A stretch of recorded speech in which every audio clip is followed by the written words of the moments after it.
Welcome back to my channel. आप सबका हमारे यूट्यूब चैनल पर हार्दिक स्वागत है। और शिक्षण योजनाओं की श्रृंखला में आज हमने हिंदी व्याकरण की शिक्षण योजना बनाई है। इधर कई दिनों से हिंदी व्याकरण की शिक्षण योजना की डिमांड हो रही थी, तो आज हमने हिंदी व्याकरण की शिक्षण योजना बनाई है। आप लोग इसको पूरा देखिए और बताइए यह कैसी लगी। अगर आपको उपयोगी और अच्छी लगे तो कृपया आप लोग इसको और भी शिक्षक भाइयों और बहनों तक पहुँचाएँ और शेयर करें। यदि आप इन्फॉर्मेटिव वीडियोज़ को एक प्लेटफॉर्म पर पाना चाहते हो तो इसके लिए आप हमारे टेलीग्राम ग्रुप ज्वाइन कर लें, जिसका लिंक आपको डिस्क्रिप्शन बॉक्स में मिल जाएगा। और वहां पर शिक्षण योजनाओं का PDF भी उपलब्ध होगा, जो कि आप प्राप्त कर सकते हैं।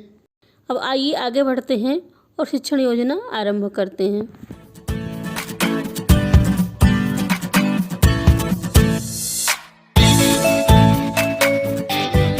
समय सर्वप्रथम 4 कॉलम खींचेंगे। पहला दिनांक, दूसरा कक्षा, तीसरा विषय और चौथा समय। तो दिनांक आप जिस दिन शिक्षण योजना का उपयोग करें उस दिन की डालिए। और कक्षा 6, 7, 8 क्योंकि हिंदी ग्रामर की शिक्षण योजना है, तो आप इसमें बच्चों के पूर्व ज्ञान के हिसाब से इसको चाहे 6, 7 या 8 या किसी भी क्लास में अलग अलग भी पढ़ा सकते हैं, या सामूहिक शिक्षण करना चाहें तब भी उसके लिए यह उपयोगी हो सकती है।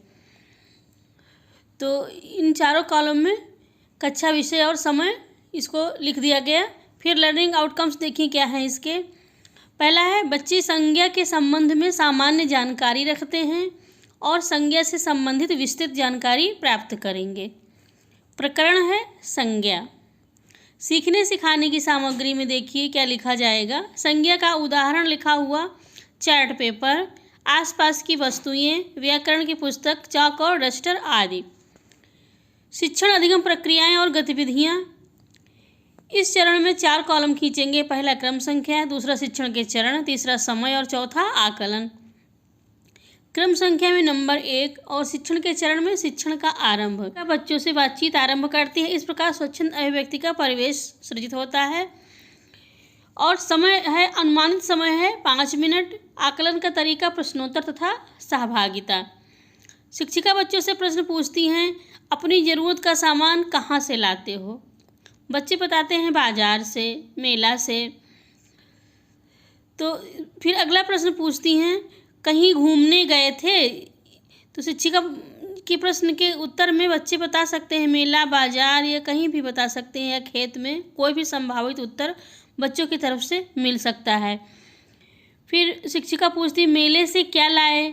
अब ये सब वाक्य जो हैं प्रश्न बच्चों से पूछे जा रहे हैं, इनमें संज्ञा शब्द छिपे हुए हैं और इसी के माध्यम से संज्ञा की जानकारी दी जानी है।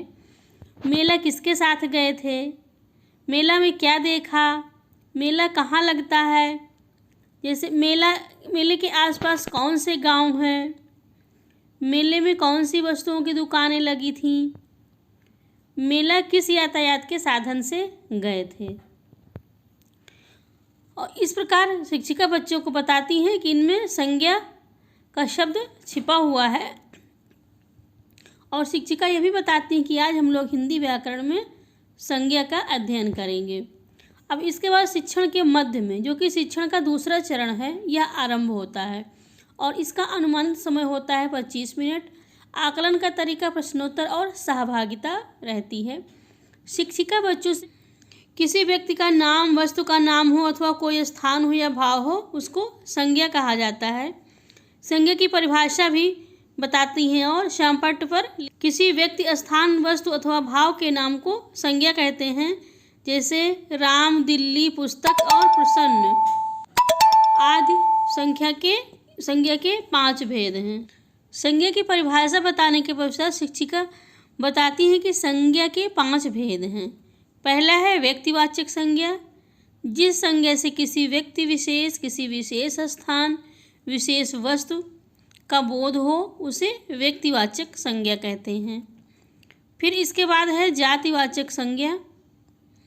जिस संज्ञा से किसी एक जाति के सभी पदार्थों अथवा प्राणियों का ज्ञान हो, उसको जातिवाचक संज्ञा कहते हैं। जैसे बालिका, मोर, गाय, पुस्तक आदि।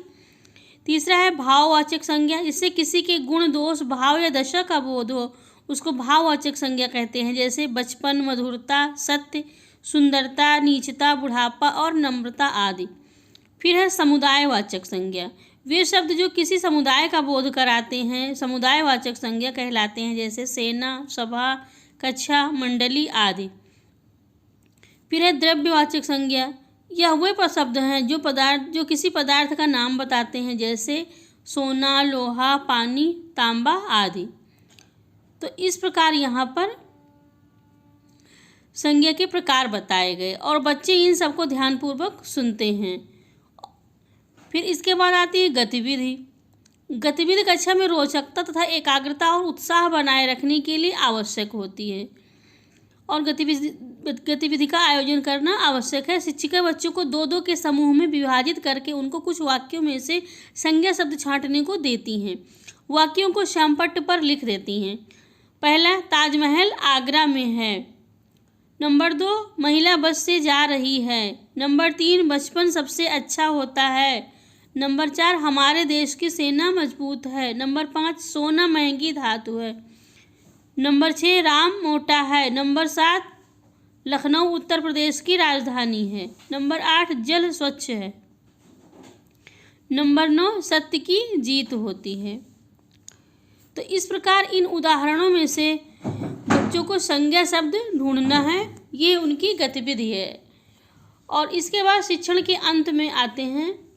तो शिक्षण के अंत में शिक्षिका कुछ वाक्य श्यामपट्ट पर लिखती हैं और बच्चों से उनमें से संज्ञा शब्द छांटने को कहती हैं, जैसे सभी बच्चे कक्षा में बैठे हैं, गाय घास खाती है, पुस्तक बैग में है, रामू लखनऊ गया है, मोहन ने बाजार से केला खरीदा, लाल किला दिल्ली में है, श्याम मोटा है, सीता मधुर आवाज में गाती है, सज्जनता उत्तम गुण है, रामायण महर्षि वाल्मीकि ने लिखी है।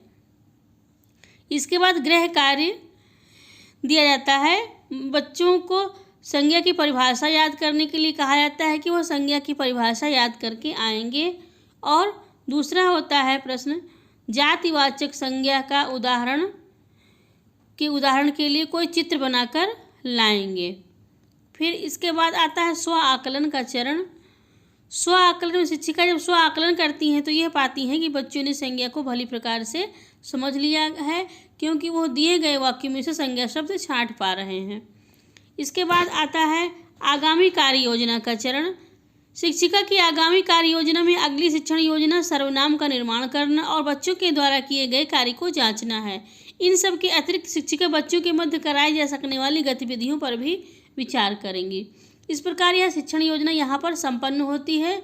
आपको हिंदी ग्रामर संज्ञा की शिक्षण योजना कैसी लगी? अगर आपको अच्छी लगी हो तो कृपया कमेंट बॉक्स में लिखकर बताएं। और साथ ही साथ आप सबका वीडियो देखने के लिए बहुत बहुत धन्यवाद। फिर मिलेंगे नए वीडियो के साथ। आप सब लोग इसी प्रकार अपना सहयोग प्रदान करते रहें। नमस्कार।